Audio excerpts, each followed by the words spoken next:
Okay, welcome to the Sumer Sports Show. I'm Eric Eager. I'm joined by Thomas Dimitroff. We're recording a day early today because, humble brag, I guess, Thomas and I are going to be on the private jet, the Jones family jet, to the Combine on Monday, or today when you're listening to this, on our way to Indianapolis to attend our second Combine together as Sumer Sports. I'm Eric Eager. I'm the VP, one of the VPs of Sumer Sports. Thomas Dimitroff is CEO at Sumer Sports. Thomas, I get excited for this every single year because I am a football junkie. But not only that, I am a football people junkie. And one of my favorite football people of all time is you, 100%. And when I watch you, the best dressed person in all of football, bar none, William Floyd, bar none. Oh my gosh. Walking around with the suede jacket, controlling the room, everybody's coming up and talking to you. I'm sitting there. I'm just like in awe of the number of people I'm within 3 feet of when I'm next to you at the Combine. I can't wait. Thomas, are you as excited or as eager as I am?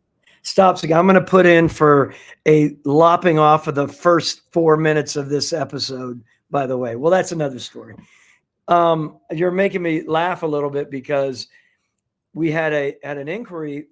We're bringing 10 to 12 people with Sumer. It's a big group. It's a big group. Yeah. Not all with us on the flight tomorrow, but certainly we're bringing data scientists and a software engineer and product people. I'm excited because our CTO, a guy that our Steve Santiago, one of my favorite people in the world and in the company, obviously, is going to be coming, and I want to. I'm going to try to introduce him, to Steelers fan, to Mike Tomlin at some point. But yeah, there was an inquiry as to what to wear, and I said, look, anything from assless chaps to a 3-piece suit is probably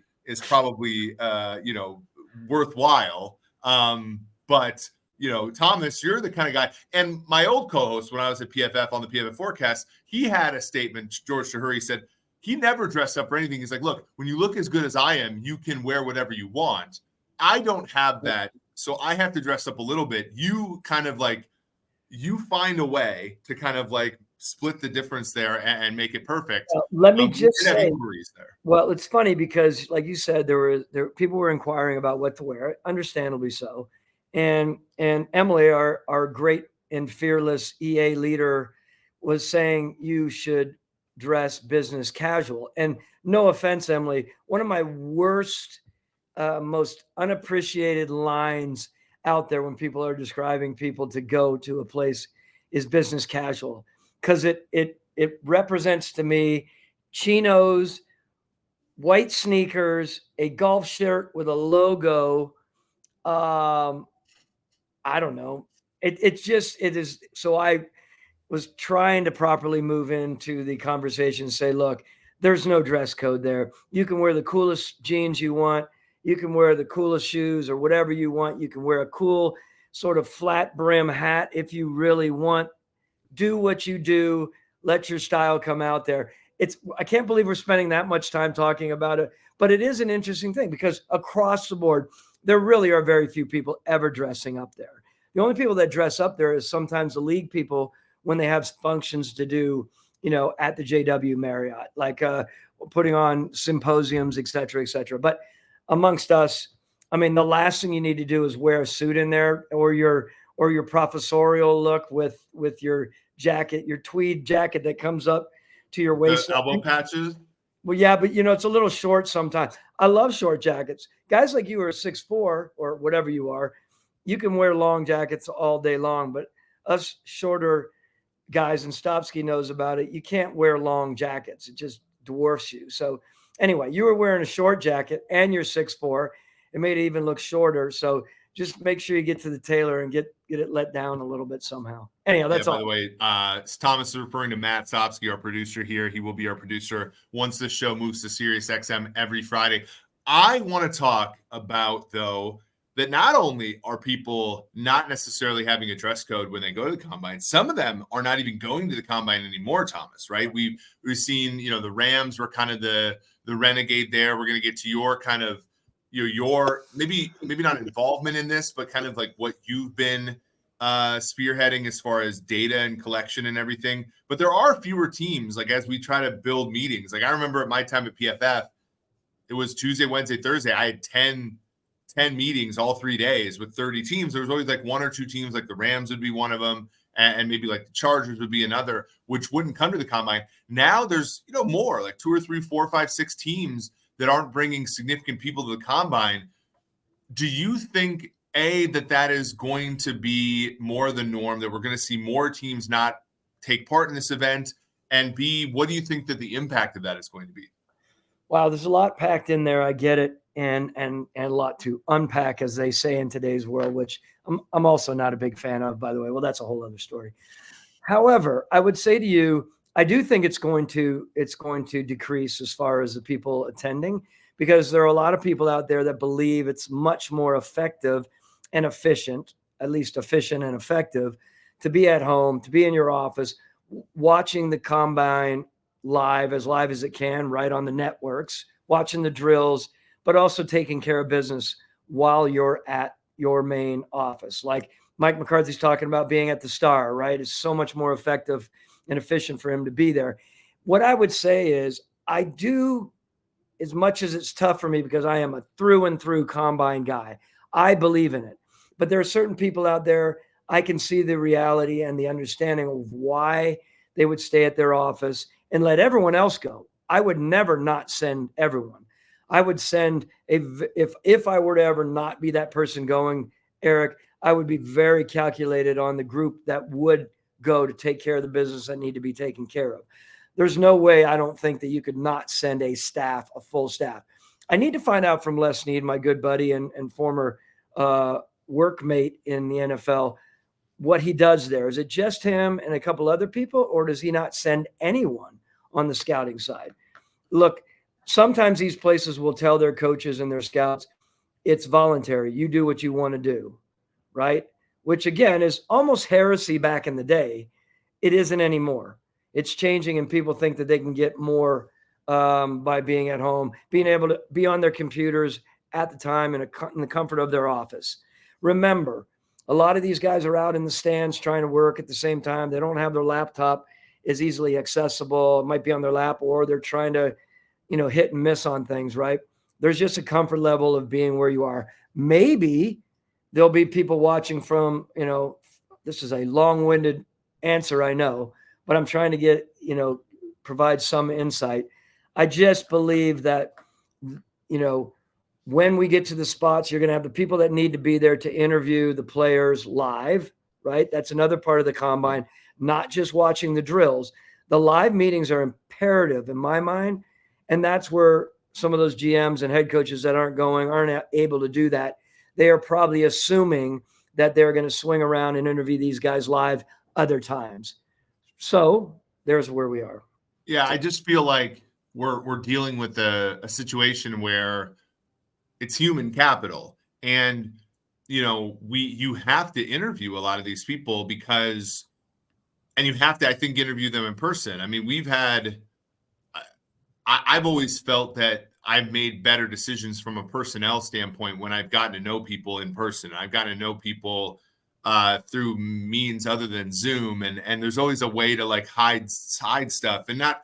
And again, I don't know if like we view this situation as necessarily like a player's trying to conceal information from a team or whatever, but you do have to undergo those interviews, and you do have to get a gauge as to who is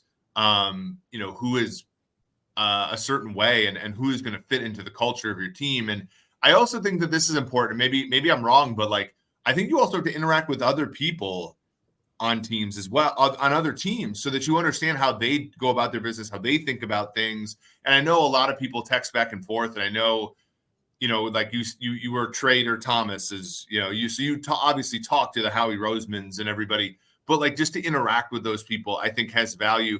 And maybe it's not as much as sending everybody to one place, but I also got to think that the fact that everything's at one place also serves as an efficiency. Like if you have to like send all, you only get so many official visits for one. And, to send everybody to every single pro day, to me also feels inefficient as well. I think the combine serves as an opportunity to also kind of as a one-stop shop. But there are clearly reasons these teams are not going. There's no doubt in my mind that the personnel directors should go, the AGM should go. I believe that. However, the general manager, the head coach, as odd as that sounds, most of them now are, well, at least we were, and a handful of others are given the private jet to do a lot of really efficient traveling during the spring. So very few times will that GM and that head coach not get an opportunity to really sit down with the players that they like. They may not get, of course, the 59s, 58s, and 57s and beyond. I get that. But they are relying on their staffs to do that at the combine. But I guarantee you those people that don't go to the combine are going to make every effort to visibly see and meet with that front board group, which is vital. So that's where you come down to, is it really worth my time to go? Back in the day, no question about it. But as you said, given all the technology out there, it's much more understandable today. And for the listeners, when he says 59, 58, he means like on a scouting scale from 1 to 9, you're talking about the 5.8s, the 5.9s. You know, those are players that are going to be available near the end of the draft, and not necessarily like the 7s or the 8s, players that you're going to be taking in the first round that you would be visiting with anyway, if you were even considering these people as one of your top end picks. That is a very good point. And then you sort of give your player, your personnel people on the lower rungs of your organization the opportunity to interview those people. Do you think that now that we have more data, so we work for a data company, Sumer Sports, like we are collecting, and we collect scouting data, but we also buy and license tracking data and things like that. And you, Thomas, were, as a member of the Atlanta Falcons, one of the premier and pioneer members of getting tracking data into the data spec in the NFL. You were one of the people that was very progressive in doing this. I think that some people believe that once you have this tracking data, it's going to remove the need for some of these combine measurements. And the same way that a lot of people, I think, over eagerly thought that once you had tracking data on field, it was going to alleviate the need for scouting. And I think that has been proven, at least over the past 5-6 years, to be a little bit overzealous. Do you think that, again, when you're there and you're watching the players and you're watching his movements while he's going through the drills, while he's talking to other players, how he carries himself, we're never going to eliminate the need to be able to see a player move around, and never eliminate the need to sort of test a player at some of these movements. Now, the Big Data Bowl has done a really good job at being able to be the through tracking data, give us new combine measures. Like, there are new drills now because of this data. But do you think that there will ever be a situation where we can fully capture a player's athleticism through this on-field GPS data, or do we always need some sort of testing the way that the combine does it? As I always like to correct a PhD in math reproduction, I will say it's not a little overzealous. I think it's a lot overzealous. I don't think it ever replaces. I think what it does, let me say why I was so interested in it, because I believe there are so many great evaluators out there in this league on the personnel side, and some really good ones on the coaching side. Not all coaches, by the way, are great evaluators. Far from that, right? We all have our worlds. And I would say, back to what we've said, supplementing, augmenting what you do. That's why I was interested, because I wanted to say we can all improve. We can all take more and more information and apply it to our, intuitive eyes that a lot of us in football believe we have after 20 plus years of evaluating. I don't think it does away with scouting. I think more and more what happens is it just gives us more depth. And honestly, like we're doing at Sumer, we believe it's going to help us make many, many more right decisions than wrong decisions, given that we have much more than just an eye on someone, that we have all this great data that very, very smart people like you and the rest of our group can supply. So look, I do believe, last thing on that, this is going to change, and we're going to continue to use more people in our scouting departments that have a background in data. And I do believe that we are moving towards having chiefs of staff and AGMs and general managers in the right situations that have a strong data background. Yeah, but there's always that need, I think, and even the analytics people who I know who are incredibly sharp. So I think of like the Corey Krawick, who is now the director of player personnel strategy under Joe Hortiz in LA. He's told me numerous times, like, you're never going to get away from the scouting. The scouting data is an important input. The athleticism data is an important input in any even analytical model. To your point, like, I just don't think you're ever going to get away from at least having a old school scouting as an input to even some of the more sophisticated mathematical models. And we obviously discovered that at Sumer after a little bit of trial and error here. So I just think that the combine is sort of here to stay, at least for a while. And I think moving away from it would be, I think, short-sighted to an extent. Can I ask you one thing before you go? Because you had this discussion the other day at our building in Sumer North and here in Atlanta. It was a great conversation about verbiage and how verbiage from scouting reports to scouting reports. I don't know if we have time to talk about that, but I think it's fascinating for people to understand how that can work. And if you do away with the scouts and it's only digitization, then obviously we lose something like this, which is leading towards AI, correct? Well, yeah, like, so back when I was at PFF, like, I used Dane Brugler, which Dane is, a very good public analyst. He works for The Athletic.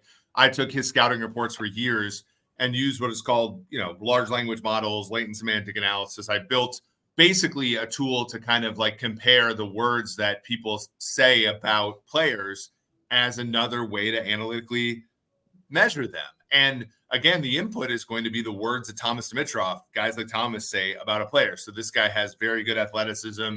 He is a willing blocker in the run game in the case of a wide receiver. He has great instincts as a pass blocker and running back. And like all these scouting reports, it's crazy, but over the history of the NFL, you have these reports on players, and then they get slapped down a number, as you said, like 558, which is like a 5.8, or a 71, which would be a 7.1 for some of the more elite talents. But then you have these reports that are written out, and obviously for somebody like you, Thomas, when you're deciding whether or not to draft a player, those are incredibly important. But once you draft a player, it kind of gets archived, right? I mean, you never really read it again. You may read it back when you're going to look at a player. I was just on a Chiefs podcast where, you look at the history of Brett Veach, and they almost always default to their draft eval when they acquire a player in free agency. Sammy Watkins was a high pick. But a systematic language-based approach to scouting and analytics is going to be huge. And if you don't have scouts like writing notes on players, you're the same way as, Watson Oncology for IBM, or, other sort of machine learning approaches to things like cancer and other, other text-based things. Like, we have treasure troves of data in the form of text that we aren't using. And football players, I mean, there's nothing more right? Like, you think back to your heyday where you got your start, right? 25, 30 years ago, sitting down with you didn't chew, but you sitting down with a dip in, watching a football player, writing up a report on a player. That's as old as football. And we have all this data, and we have these new tools now on text analysis. And now it's all the way up to large language models, which are even more generative. And you can get, you can turn that into numerical and, a numerical analysis of a player. Yeah. And look, remember, everyone, prior to obviously there's been analytics around, and you could riff on the history of analytics in our league and when we've used them. But again, 2010, 12, 15, obviously we had analytics. We were involved with analytics. That said, we have always in the scouting community been stressed from the earliest times that we've done this job about creating a picture, right? These people weren't interested in digitization in those earlier years when I was scouting. You'd attach a number, but the numbers were so secondary, right? It was all about how you're describing the player, because the better the picture, the better the description of the player, and the more the decision maker knew that's what we're getting here. He would discuss it with the head coach, the GM and the head coach would discuss it, and that was vital. But like you said, there's so much information out there right now that if you just went to digitization, we're losing so much. And I think even as we're bringing along the young guys, it's imperative they know how to describe a player. Now, it's going to be a lot more understood, and I've said this with our guys. We are stressing to our guys at Sumer who have over 400 years of scouting experience. They are all about the verbiage. They are all about writing up the report specifically, and then they were about attaching a number. We are trying to say, let's start bridging that gap a little bit more, Eric, so that 6.5 or the 6.0 grade they put on explosiveness, that they've given it the thought. They may not have to write out the exact, again, verbiage that they have been using for years and years. But it's a really important crossroad, because we do want to digitize. So with that, we have to stress that, but we have to say to these older scouts, lose that art that you have, because that art it's a fantastic art that I would hate for our profession to lose. Yeah, and for any aspiring analytics professionals in here, it's going to apply to everything. Like we have, our director, our cap guy, Chase Falvey, who's he was a brilliant member of your Falcons team and now is with us. He's doing the same thing with contracts, because you have to describe a contract in a certain way. And anybody who thinks this is easy, this is sort of like my, Chase, and obviously the people who run over the cap, Brad and Troy and chief of them, Jason, like to distill a contract down to digitized version is incredibly non-trivial. And then injuries as well. And we've gone around the rosy on that as well, where describing an injury in a way that you can quickly and succinctly model that is not trivial either. So if you're data is not going to be tabular for the person who comes up and tries to take my job in a few years. So that's a big thing to discuss here. Okay. Now, when I think about the combine now, when I think about elite players, and this is kind of what I want to end today, is now we have elite players that aren't participating. I think about the history of like Deion Sanders showing up to the combine in 1989 wearing Timberland boots and running a 4.2. I think about Vernon Davis running a 4.36 for Maryland back in 2006. I think of even Matt Jones, the quarterback for Arkansas, who ran in the 4.3s, ended up being taken in the first round by the Jacksonville Jaguars and Jack Del Rio in the mid-aughts. We're not getting that anymore. And I think in a large part because a lot of the truly elite, the high-end players in this draft, Drake London, for example, basically didn't run a 40 his entire draft time, pro day, combine, at all. And he ended up being the first wide receiver taken. There's evidence now for these players that if you just call the NFL's bluff on these things, that they'll still select you high. I think we lose here a little bit. As an entertainment product, obviously that's what football is, but I also think we lose in terms of being able to go back and compare players. Is that something as well? Not only are teams kind of opting out of this a little bit, but players opting out. What do you think the long-term ramifications are of that? It's a good thought. And again, there are people out there. I feel like it's even more out in the media saying that this is just, basketball on grass and you're watching these people move around. I want to be very clear about this. I'm a huge believer in combine being able to, again, how many times I've talked about comparatives and juxtaposition regarding players, right? On the field.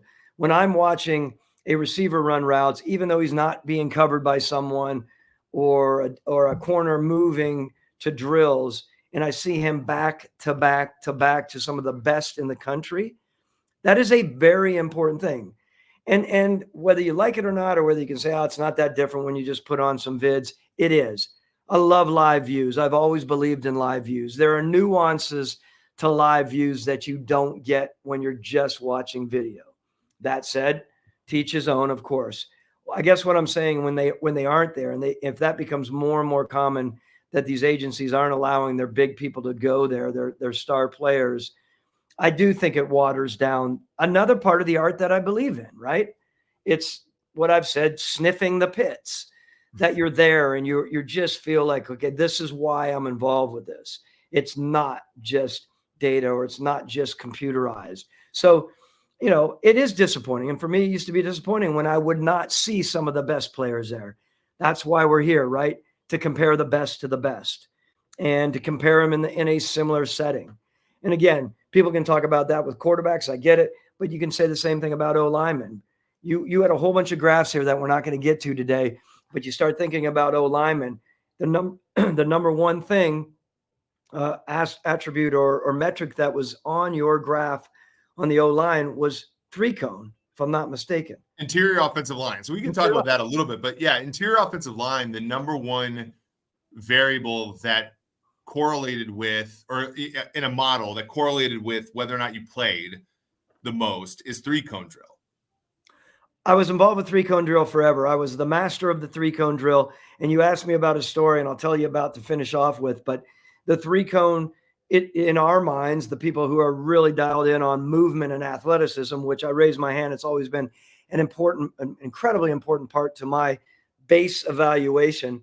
You don't get a chance to see that at practices, right? Even when you go to see these guys live.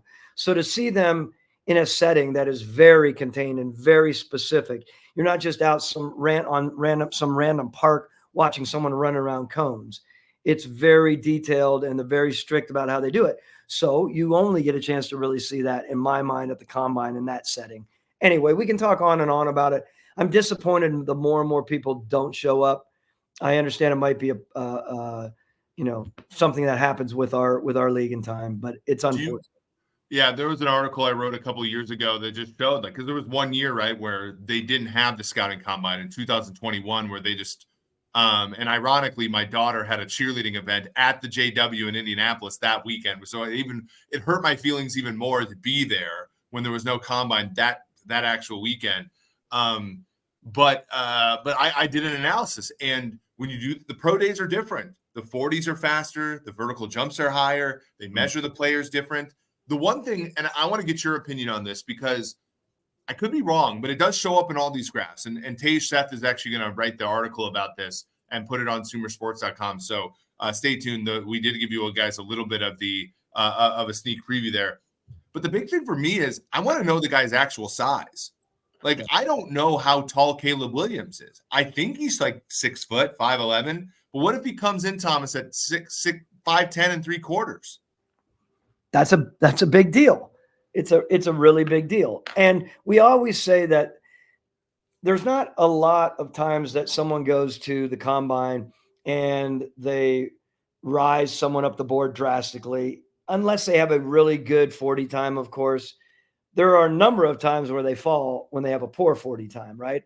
Mm-hmm. They're not going to fall necessarily because they have a really bad 3-cone time, but let's call it the way there are certain metrics that are tried and true that are legit indicators of a falling individual. So, yeah. And by the way, those cute little cheerleaders that occupy, I think, the Embassy Suites, and if you stay there, it takes like 22 minutes to get down the elevator. So sorry that your daughter was a part of agitating NFL people. It's kind of unfortunate. Yeah, no, it was, well, that year there was no combine, so we weren't there to agitate the masses. But yeah, I think the NFL has learned, right? We had the Tony Mandarich, who like legitimately like optimizes himself for the draft in 1989, and the Packers had to deal with that until Brett Favre came along, and then there was Mike Mamula. People remember him, the Philadelphia Eagles, who optimized himself for the combine, and that one didn't work out quite as well. So, and there's Matt Jones, as I aforementioned, from Arkansas, who ran a really fast 40 and got picked in the first round based upon nothing because he was a quarterback in college and was a wide receiver, and that they wanted him to be a wide receiver in Jacksonville. And I think teams have learned it's not an elevator. it's more of a eliminator that some of these things where somebody comes in and it's not even like, I think about Cam Dantzler, for example, who Cam is, probably, I don't know if he's even in the league anymore, but he was so worried about keeping his weight up that he ran like a 4.7. And you're like, oh, so that took you from being a second or first round pick to being a third round pick because you kind of like didn't prepare well enough, right? Part of this is also preparation. Like, you don't want to like over specify yourself for the combine, but you also want to show the Thomas Dimitroffs of the world that you're willing to prepare, because every single week of the NFL season and every single week of your NFL career is a preparation. You're preparing for a test for 18 straight weeks, and the combine is sort of the first test that you have of your career. And so even if you go to your pro day and run like 0.2 of a second faster, it's going to cause questions about like, well, why were you unprepared for Indianapolis? Yes. I mean, there's so much of that. Some people are trained so well. Interestingly enough, there are certain schools out there that are so dialed in on the training. Iowa was one, right? Where you wouldn't expect some of these players, as far as their level, they're good athletes, but they may not be the elite athlete that some of these guys are. But the elite athlete aren't running the drills the exact same way as some of those teams like Iowa, who are so dialed in on training. So that's another thing you have to dig into, right? And that's another math problem, right? And again, like, I think that the omen of this podcast has been, you start with the tradition and then you use the math to build off of it, as opposed to eliminating the tradition and focusing solely on math. I think that's it. So to end the show, Thomas, what is your favorite combine story? And we can stay PG, we can stay, whatever. Like, who is your favorite combine story? I have a few. I don't know if I necessarily want to put them on air, but I do have a few really funny ones. What is your favorite combine story? Well, I think it's important for everyone to know combine, there are certain hot spots where people are going to water down at the end of a long day, sometimes a long night. And some of those are old school places. Some of those have become new school. Some have younger guys. Some of the older coaches are some at different places. It's just a wild run, comparatively speaking, to when I first joined. And I was first going to the combine 30 plus years ago, probably 34 years, because I would go when my dad was working there and I was still in college. I want to say one that it's not my favorite. It just sticks out in my mind. As I mentioned, I was at the 3-cone forever. And I remember one year we decided to take the 3 cones from, the small cones, good size, basic size cones, to the big highway cones. And we laughed because Bill Polian comes trudging down. This is Hall of Fame Bill Polian. And he comes down and he is literally madder than a whatever. What do you call that? What's the line? I don't know. He's steamed. He is so steamed because we're using the wrong size cones. It's a big deal for him to, have us use the wrong. So he's laying into me. And all I could sit there and think is, that he was right. But here I am in front of everyone and he's laying into the 3-cone guy. Fast forward, I'm thinking, okay, well, that's just something that was into me, just like younger guy in the business. I'm interviewing Mike Nolan for our defensive coordinator position. I haven't seen him in years. He comes in, there's Arthur Blank, and he said, oh, the first time he sees me, the 3-cone guy. I'm like, that's what I've gotten to?